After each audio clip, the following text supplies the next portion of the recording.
টানা ২ যুগ পর বাগেরহাটের মোড়লগঞ্জ পৌর বিএনপির দ্বিবার্ষিক কাউন্সিল অনুষ্ঠিত হয়েছে। বুধবার এসিলাহা পাইলট উচ্চ বিদ্যালয় মাঠে জেলা, বিভাগ ও কেন্দ্রীয় নেতৃবৃন্দের উপস্থিতিতে ভোট গ্রহণ শেষে শিকদার ফরিদুল ইসলাম ৩৩৪ ভোটে সভাপতি, আসাদুজ্জামান মিলন ৫১৩ ভোটে সাধারণ সম্পাদক এবং মোহাম্মদ সেলিম মোল্লা ২৮৭ ভোটে সাংগঠনিক সম্পাদক নির্বাচিত হন।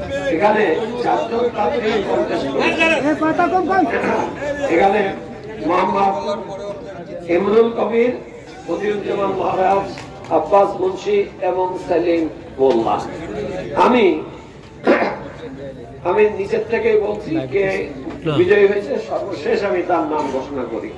আমরা মতিউজ্জামান মহারাজ পেয়েছেন ৯৩টি ভোট, মোহাম্মদ ইমরুল কবির পেয়েছে ১২৮টি ভোট, মোহাম্মদ আব্বাস মুন্সি পেয়েছেন ১৪৭টি ভোট, মোহাম্মদ সেলিম মোল্লা ২১৭টি ভোট পেয়ে বিজয়ী।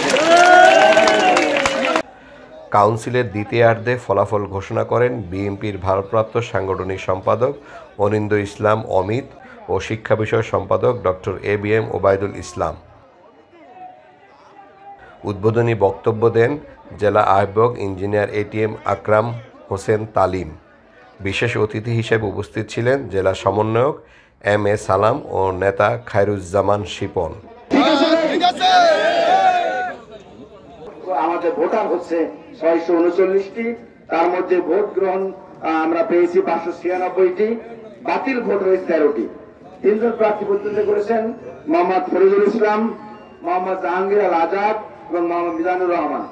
এই ভোটের মধ্যে মোহাম্মদ মিজানুর রহমান ভোট পেয়েছেন ০ ভোট, মোহাম্মদ জাহাঙ্গীর আল আজাদ পেয়েছেন ২৪৯টি ভোট এবং মোহাম্মদ ফরিদুল ইসলাম পেয়েছেন ৩৩৪টি ভোট।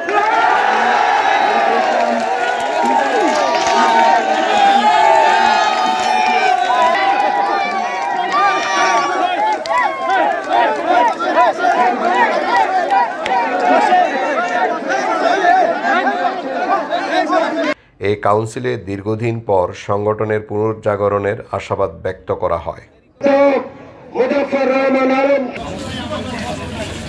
এম এ মুকিত, দৃষ্টি ২৪।